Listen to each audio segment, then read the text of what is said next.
Good morning. Welcome to Femme Vitale podcast with myself, Tamar, Gail, and my co-host, Nina Nina Zevallos. Zevallos. Hi, everybody. Welcome to a new episode. We are recording this episode May 30th is over here. The gorgeous day in Denver. Sunny, finally. It's warm, and I don't see more dark days coming ahead. I was looking at the app, and everything is looking that it's going to stay on the 80s for some time. That's good. So Yeah. good. How is it in It's Miami? hot here in Miami, so 80s would be really nice. I know those hot days are coming. And with that, like it's so important as well to stay hydrated, you guys. Totally. It really is. It really is. And definitely we can talk about hydration as well. I mean, it's really important for the body. But today we're going to jump into fasting, restrictive eating, dieting for women over 40, and how that changes with time, with our hormones, and how to do this in a way that benefits us on every level as a woman as we age. Yes. So I wanted to start. I wanted to start with a little bit of a prefix. And it is very important to. I had a conversation today with one of my clients. It was a beautiful conversation. She's a gorgeous, amazing, super strong 67-year-old woman. She's turning 67 today. So when I dedicate this happy birthday, if she's listening, she's going to listen to this because we're recording this on May 30th. And today is her birthday. So I was having this conversation with her because I was just, like I was sharing with you yesterday, having a whole meltdown over these past 2-3 days with my period taking a little bit longer, and I was feeling so bloated. I gained around 4 pounds over like 2-3 days of my period being super delayed, always on time, almost 42. And I had never been so angry during uh, PMS. Like Tamar, I was a demon. But the good thing is that I was able to see myself turning into this demon.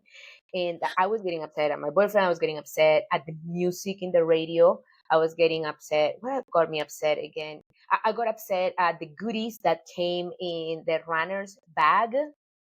Like I was like picking the stuff out. I was like, why this came in here? Like I was like getting upset at like the thumbtacks on like the board. I was getting upset at everything. Um, and that I go to the mirror, and I'm bloated, and I'm like feel like super like like my clothes are not fitting, and then automatically my brain goes like, I need to cut foods, and it went into that. I went into this like brain of my 20s of like, I'm not trim enough. I gotta Mm. cut down again of all these foods. And then period came yesterday, and today I woke up and I just felt that the bloating went away. I felt like myself again, and I go, curious. I'm just going myself. I'm back in my normal weight. So understanding that when we start getting into this age of, when we're approaching perimenopause or we're already on perimenopause, going back to the talk with my client, she's like, your body goes through like a whole new puberty. The changes are so drastic as like when you are going into puberty. Like the changes that happen in our bodies in our 40s are just as big as that.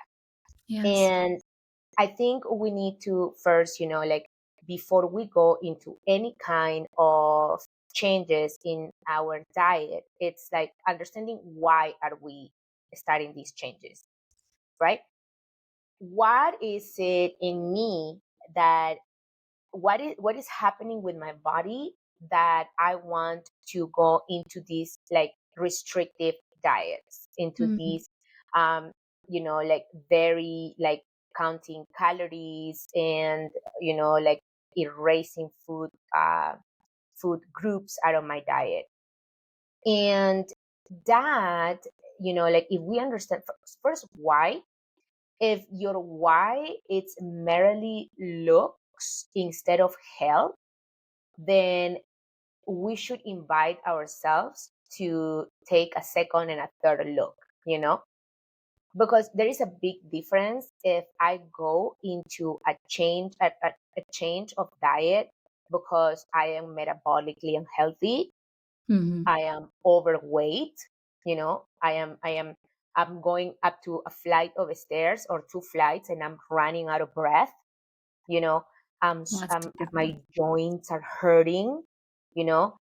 If you're going into a cleaner or you are going to restrict your calories for a period of time because your body is not at its optimum health and it's been like that for a long period of time, that's one reason.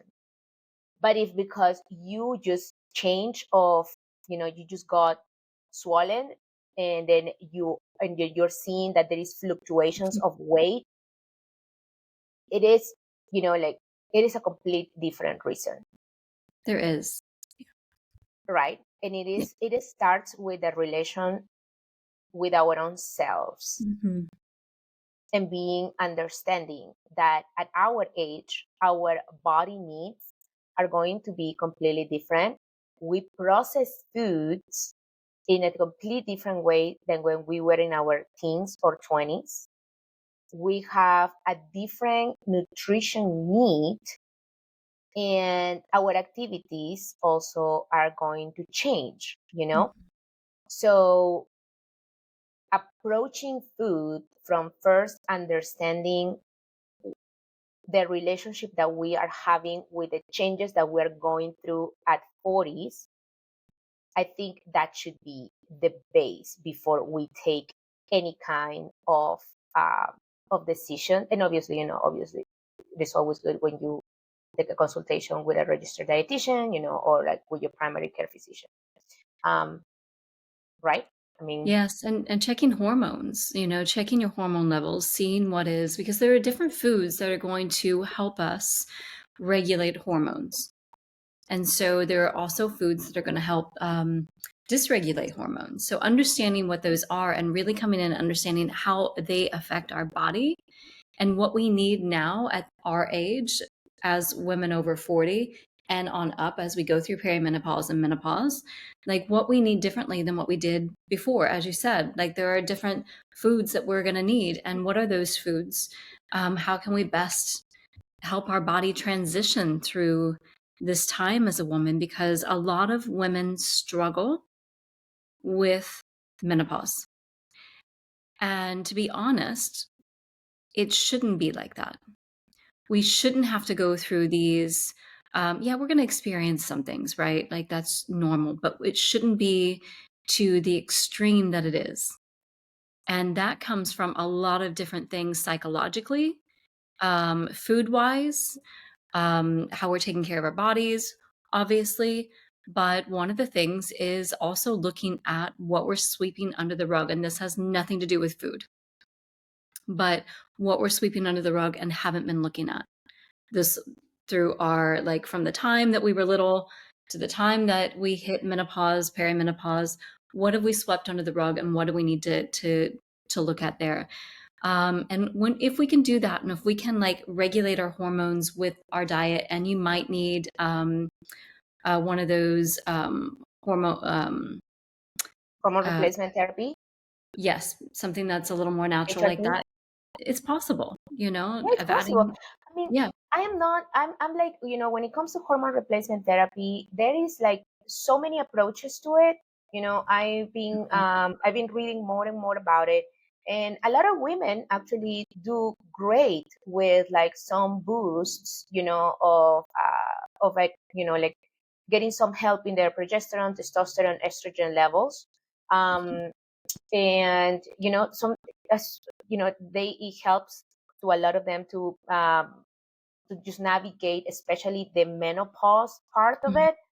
um Perimenopause, it's a time where also a lot of women start showing signs of your immune system starting to attack your body as well. It is, you know, like for example, women are more prone to have autoimmune um, deficiencies, like complications, than men. So I was reading the other day, you know, like Shrogen, you know, like like it's a lot of like including lupus, Lupus. and the Hashimoto's, you know, that's another one that is big as well. Um, Thyroid malfunctions as well. And these, they were saying that it is because of our bodies having, you know, because of the high fluctuations of estrogen and a bunch of other things. I can't help, you know, thinking right away. Also, we expose ourselves to way more chemicals than, you know, like toxic chemicals than Than men we used to. than Yes. we use then exactly. And then on top of that, men, like, yeah, they use less toxic chemicals because they use less products. Hmm. And then, you know, obviously we have been exposing ourselves, you know, especially as millennials and Gen Xers, you know, we this whole thing about like clean beauty didn't start till like 10 years, 12 years ago, you know, like this is like I mean, like we grew up using like Max Factor and like So Revlon laden with chemicals and of all and kinds. Victoria's Secret Garden lotions. Yes, Bed Bath and Beyond or Body Works. Is that what it was? Yeah, Yeah, Body body Works. work, like Bed Bath and Beyond, like all of this stuff, you know, that is full of hormone disrupting chemicals. We Yes. grew up using them. We grew up lathering ourselves with that, and then we come to this age, and we're like, I gain weight even if I like, you know, like eat an apple. It makes me gain weight. Um, so then we have been introduced in the past, I want to say like 8 years, 5 years, you know, to all of these, okay, you know, fasting, right? So many cultures do fasting. Fasting is amazing, you know, and all of these things. But the problem with this is that most of the studies that are done about fasting is that they are done with sedentary men Hmm. of middle-aged sedentary men. So a lot of these studies have been done with that. And there's not enough studies done with women between 35, 45, 50, um, that are in different like demographics, such as, you Hmm. know, active women or sedentary women, or women that have children, women that have not have children, and Right. also the race, you know, like Latin women, Caucasian, Black, or Asian. And we're all You so know, different. Like we're very different in every stage of our life. As a woman, we're different and we need different things. We really do. Like our hormone changes from the time we're in our 20s, our 30s, we have children, we don't have children. Like all of that plays a factor. You're yes, so right. And there needs to be more studies done on this. there needs For to be more studies done before we go and start jumping into things that work for men, hmm. work for overweight men, Yeah.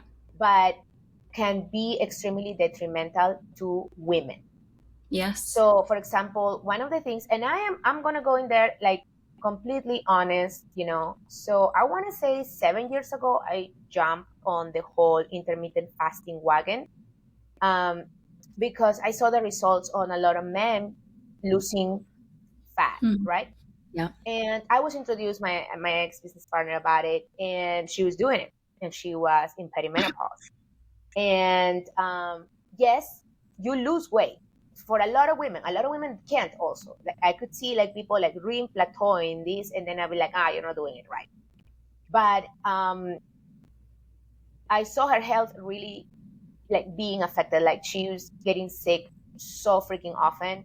And yeah, you get rid of the fat, you know, and you look lean, Mm. but your health is on the floor. And for me was I started it, so I was like maybe I want to say like 34, 33 when I started. Um and I got really thin. So yes, but I also developed, I redeveloped again a crazy relationship with food again, that when I was a bottle server. And like also again, like I can only eat this time, I cannot eat this time, I can only eat this amount of calories in the life. And I Right. was not making any difference of I have my period and I don't have my period. Um, Your I periods were started fluctuating as well. my periods. My periods were always okay, but I did not. What I didn't do was like I didn't know, because I didn't know that, for example, as a woman, I cannot be doing intermittent fasting if I'm in the in like in my premenstrual phase. Hmm. Like that is Mhm. the worst time to be restricting my foods, because that's when your body needs the most. So what you were saying was you knew that you were eating, it didn't matter where your period, where you were in Uh-huh. your cycle. You were doing the same thing. I was doing the same thing. Yeah. Okay. Um, I also, so for me, it was more of an energetical drag what I was going through, and I was just pushing through the days. Yes, I was looking lean, but waking up was a hustle. Staying awake during the day was a hustle. And the emotional meltdowns I was having were also very detrimental in just my overall mental health. Um, but I didn't make the relationship one and the other, right? Um, I then I started running a lot, and I started running fasted. So I would go for like 5 to 6 mile runs fasted. And for men, sometimes that works, For right? men, But for women, it doesn't. for women, it doesn't. I started seeing it because I would go on a 6 mile run and I was done for the day. Like I had no more energy for anything else. And I Yeah. still had to keep going because I run a business. Um, my friend Jessica was the one who told me, like, stop it. Like, you're not supposed to fast if you're gonna go for anything more than 5 mile runs. And she's like anti-fasting. Mm. Well, she like she's like totally like anti-fasting. So as I kept, like in these recent years, I said more studies have been coming of the negative effects of fasting on women, Mm. that are metabolically healthy. Right. So that's one. Number two, that a lot of women that are also having uh, autoimmune reactions, Mhm. um, Mhm. intermittent fasting can actually raise levels of cortisol, which makes you insulin resistant, and which makes you fat. You're not using your fat as anymore as your source of fuel. So you're Burn. still using glucose. Right. Are you burning muscle at that point, Yeah, you burn which muscle. makes it even right worse? Yeah. So, and then on top of that is, it's like that mental stress, you know, that will make you more prone to fail Hmm. and to overeat during the eating window and eat the wrong foods. You're more prone to eat the wrong foods and to just like overdo it during that eating period or your eating window. So yeah, and it is, like we just go back to understanding that food studies in general, just in general, um, are mostly done as well with rats. So they're mostly done with rats, which is not the best translation to apply those principles I mean, maybe to pigs. women.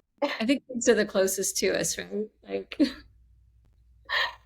It is like and the thing is that also, we've been introducing the social media era where we just read headlines, Mhm. and we just watch like 15-second clips of things. So if we have this amazing girl, like ripped abs, Looks incredible. looks incredible. ATV. And she says, I eat a soap bar every 2 hours, and that makes me feel and look this way. So good for you. Studies have shown that eating a soap bar every 2 hours will help you, Look boost like your this. metabolism. People will go for it. People will just, do. Yeah, Nobody does the research. Nobody reads the full it's true. articles anymore. True, we really don't. We don't. There's very few of us that do research on these things, and I admit have not always been the best at doing research. More and more now than ever, I do research on before I buy something. Yeah, I Yeah. do now. I'm also like doing all those research because this is my job as well. If I want to Mhm. help as many women as I want, I need to make sure that I am getting the correct information. And when I don't know something, I ask other people that know more than me. God bless Deb Hellman. Uh, Deb, what is this? Um, so, and also, like being able to like participate in seminars, like read, read studies published, there is a lot of studies. It's just that we just don't dedicate the time to read them, and then to pay attention, not just read the results of the studies, but also, which is very important, is read the population that the study was using. Like who were the subjects, who were. Yes. It's so important for how long. And also, this is another thing, a lot of studies will say, for example, they will come and say, like, intermittent fasting has been shown to increase, let's say, to increase your capacity to build muscle, right? And it just says that. And then this is the headline, right? And then you look at the study and then you see the percentage. And then you have a chance, there is being a correlation of you have a 10, 15% more chance to develop muscle mass on intermittent fasting, right? So people say, okay, so 15% is nothing. And also, who increased the muscle mass? Right. Was it men? Was it women? What age Was it group? men? Was it women? What were What? they eating? How Right. much were they working out? It Yes. never says that. Mhm. The studies never show the whole thing. Yeah.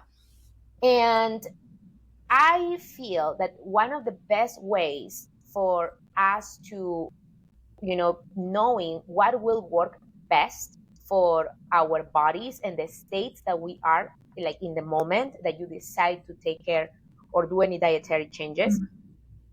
it's like get your blood work done, see what you are, short on, what vitamins you're lacking, what vitamins you're significantly lacking. Because most of the results of tests, right, they go on something that looks like a bell, right? Mm. So for example, like if you're in the bell here, right, and let's say this is your vitamin E, right? And in here, like the top is like this is like your best, right? This is like your, like, kind of like I'm sorry, this is your best, right? This is your lacking, and this is your excessive, right? And Right. in both ends, and the top is the best, right? So if you are in the percentage, let's say over here, right? Like here, like not the top, but over here, it will say that you are less than the optima. So then you maybe will have a freak out about it. Oh my God, I need more. Like I'm so short on this. And no, you're so close. You're fine. But if you are on this percentage, right, where you overdid it, no, like it will say like you're still okay, you're close. No, you're already overdoing.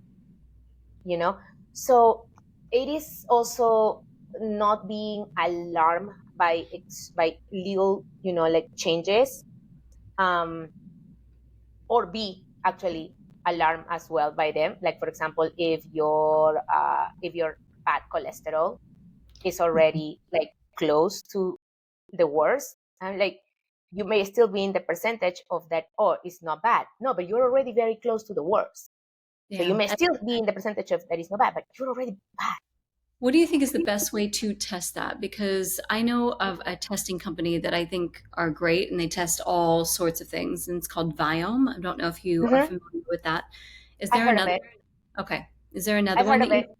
Viome is good, and they provide you with vitamins that are made for your body, like what extra you need, like specific for you. Um, and then there's also a biomeridian test Yes. you can do. That those are the two that I know of. Do you know of any other ones that you suggest, or just going to the doctor and getting your hormones like tested? Well, this is the thing is that a lot of doctors in regular Western medicine and most healthcare providers will not recommend the correct tests. They Hmm. will just do what the insurances require them for them to test. So you will actually need to request more things on your own. Got it. Um, in the comments on here, I'm gonna put which tests you should be requiring, and also other providers that can help you with that. I always suggest to go to look for an integrative medicine practitioner. Um, and most likely you're gonna have to pay that out of pocket. Yes, most likely you're gonna have to pay that out of pocket. Does everybody need it? I don't think so.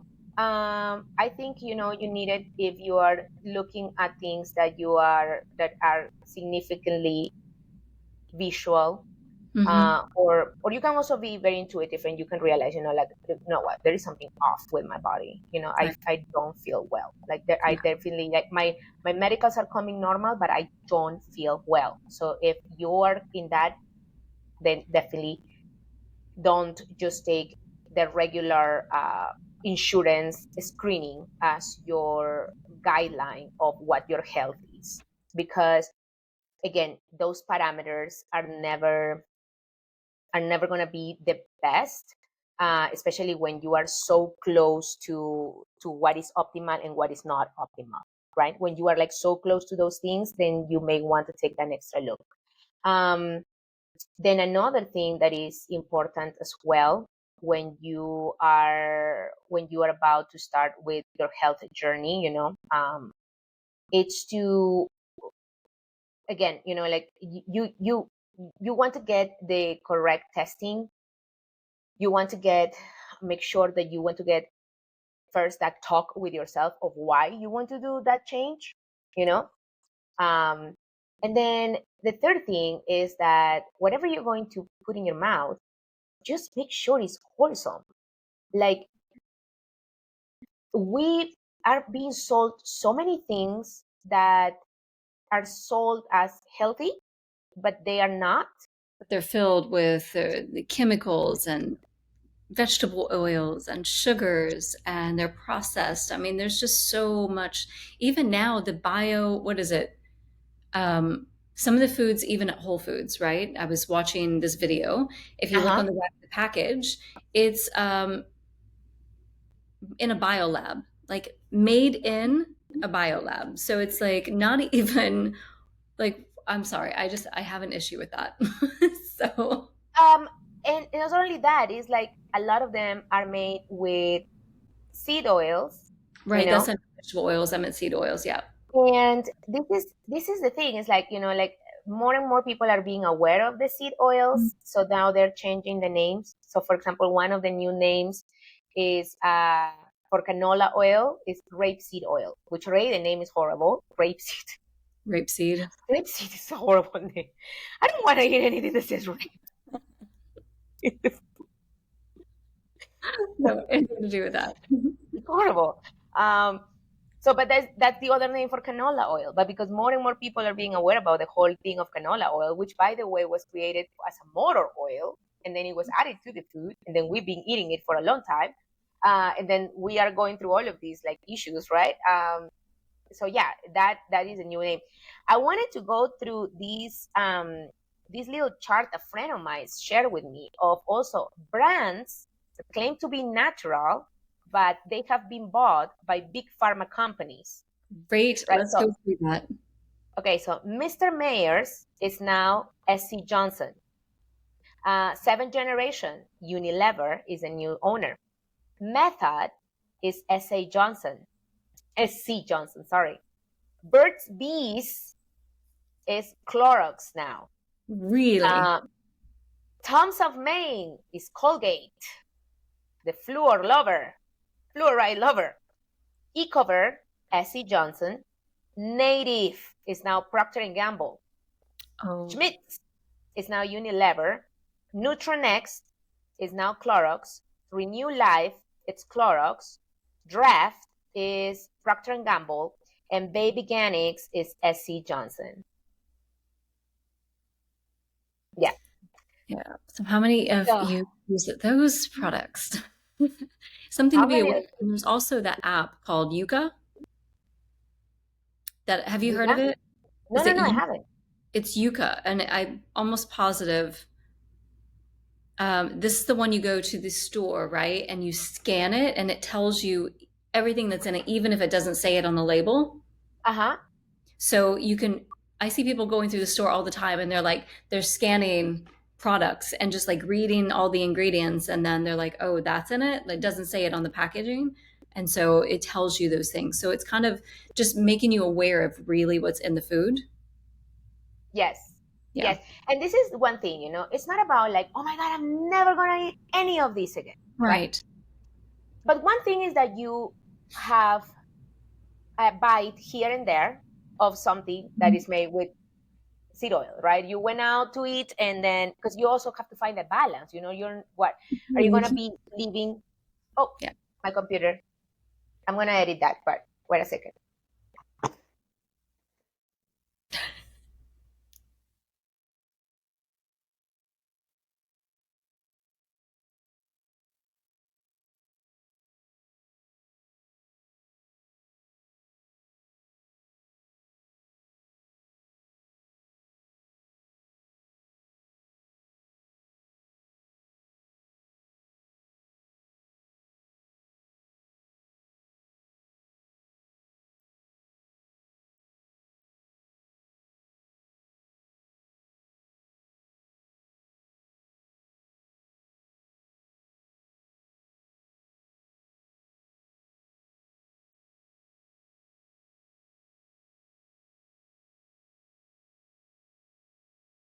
You might need to refresh your page too, Nina.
Okay, awesome.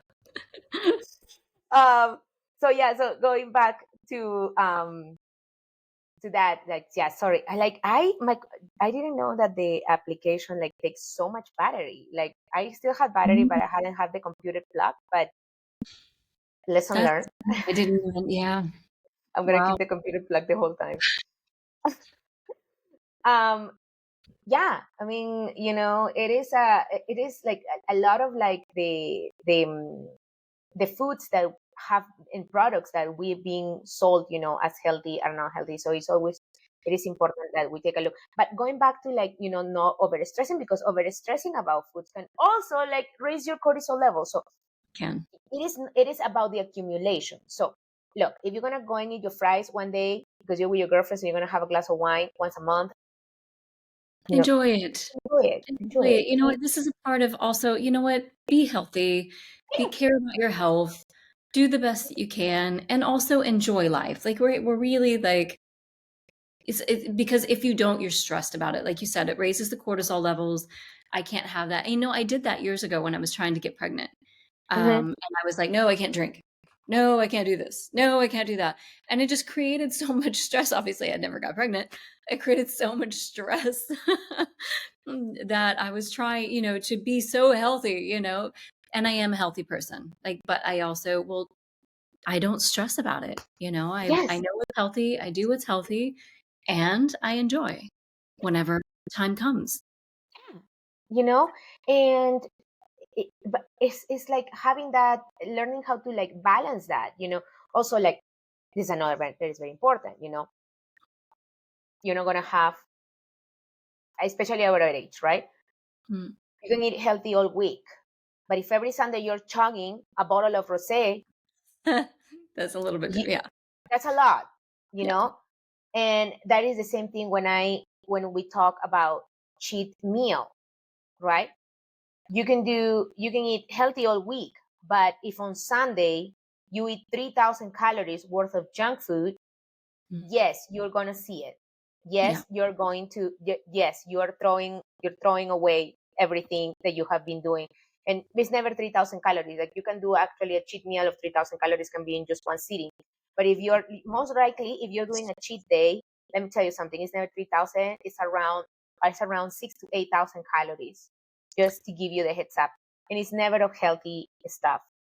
And also to look Nobody, at nutrition, right? yeah, Because I say that, and like on a cheat day, I think sometimes we go to breakfast at one of our favorite places, and they're known for like having homegrown food and like healthy meals, and they change their menu according to the seasons, and it's wonderful, right? And they tell the calories on each plate. And so I look, obviously, I'm like, what is that? It's incredible. Like some of like the pancakes have less calories than the eggs, like something with eggs. And I'm just like, how is that possible? So you also have to think about nutrition, right? the Like nutrition, exactly. nutritional value. I'm obviously not getting any nutritional value from pancakes. I mean, Yeah, maybe they have bananas in them, but like I'm really not getting any nutritional value. So it's like also looking at that. It's not just about the calories, it's about nutrition and what's exactly. fueling your body.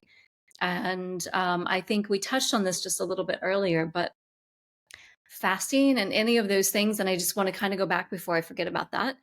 Um, during your cycle, during your period, is a no.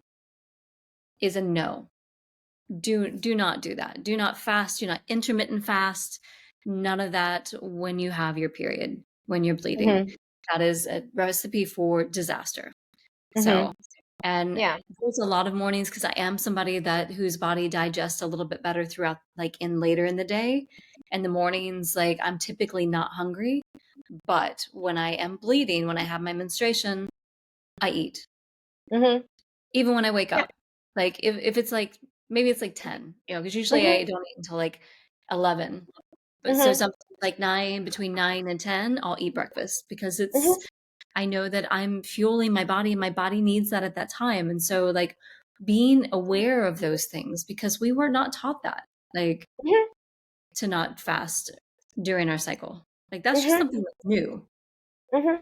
Hmm. Definitely, it is. I've seen, a lot of these like whole things of fasting, and again, most people do not take in count, most women do not take in count that important part of your period.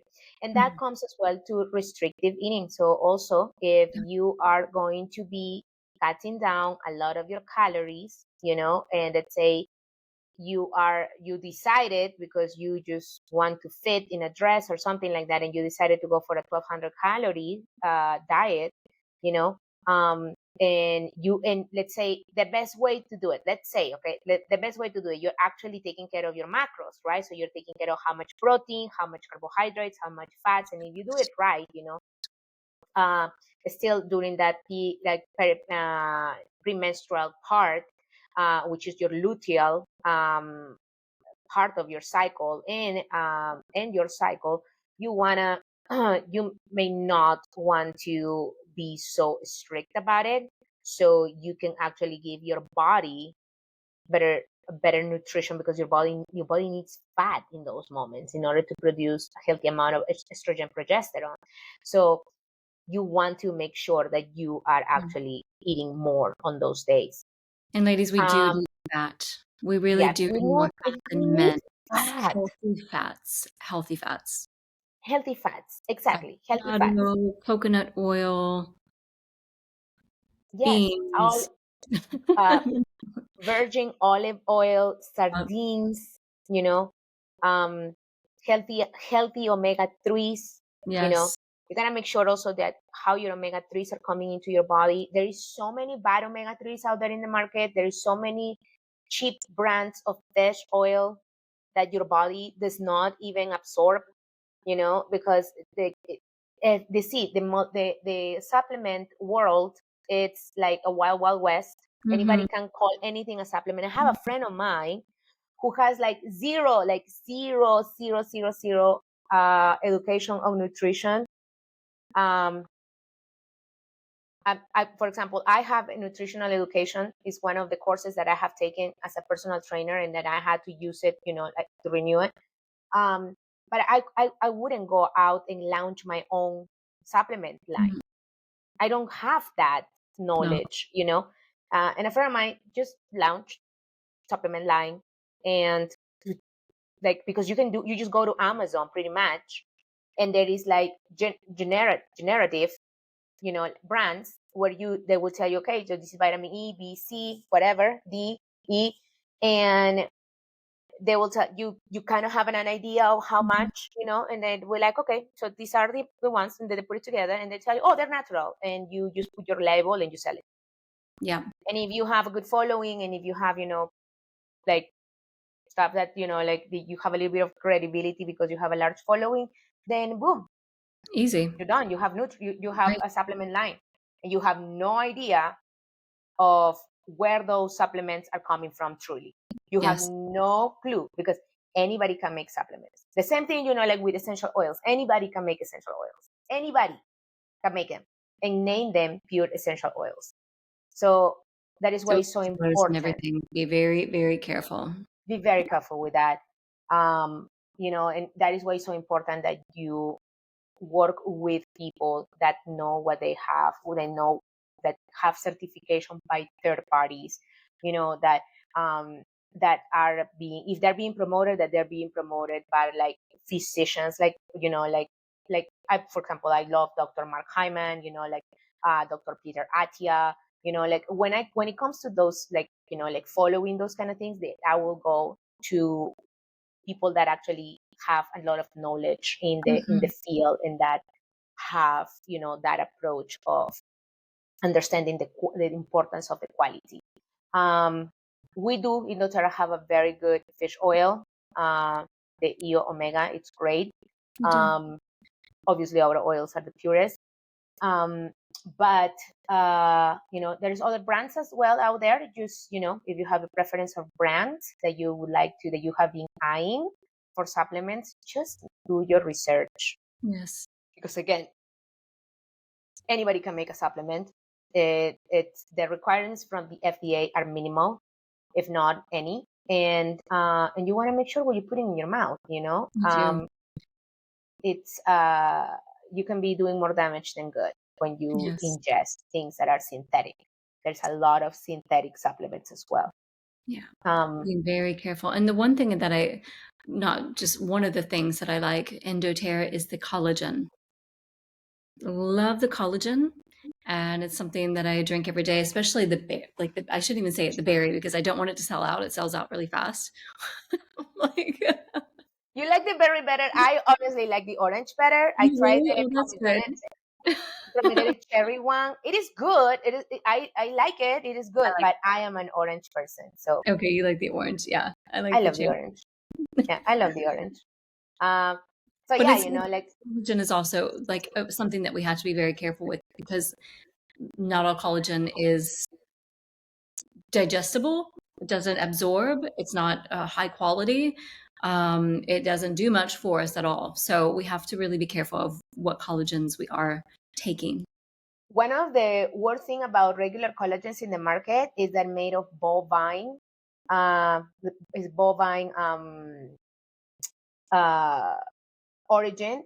So a lot of these collagen comes with traces of arsenic. So be mindful of that. Number two, there is a lot of, just like with CBD, now they make collagen everything. You guys, collagen is a protein. When you heat up a protein, you change the composition of the protein, right? Mm. So when you are selling me collagen coffee, it's gonna be a broken down collagen because you just heat it up. All right. Same thing. If you're gonna be taking your collagen and throwing it in a smoothie, guess what your body's gonna do? Collagen binds to the fibers and you poop it out. All right. So when you eat your collagen, you take it on an empty stomach and by itself. Like, don't mix it with nothing else. You can mix it with creatine if you're taking creatine. You mix it with creatine, high quality creatine, very, very important. Um, you can mix it with an electrolyte. You can mix it with probiotics. Those are fine. Those mixes are fine. So if you want to mix your probiotic and your collagen at the same time, or you want to mix your creatine and your collagen at the same time, then that's cool. That's perfect. If you're even if you're having a protein powder, like a liquid protein powder with like almost no fiber, and it's just like pure protein, just like, I don't know, a lot of the protein powders have fibers in it.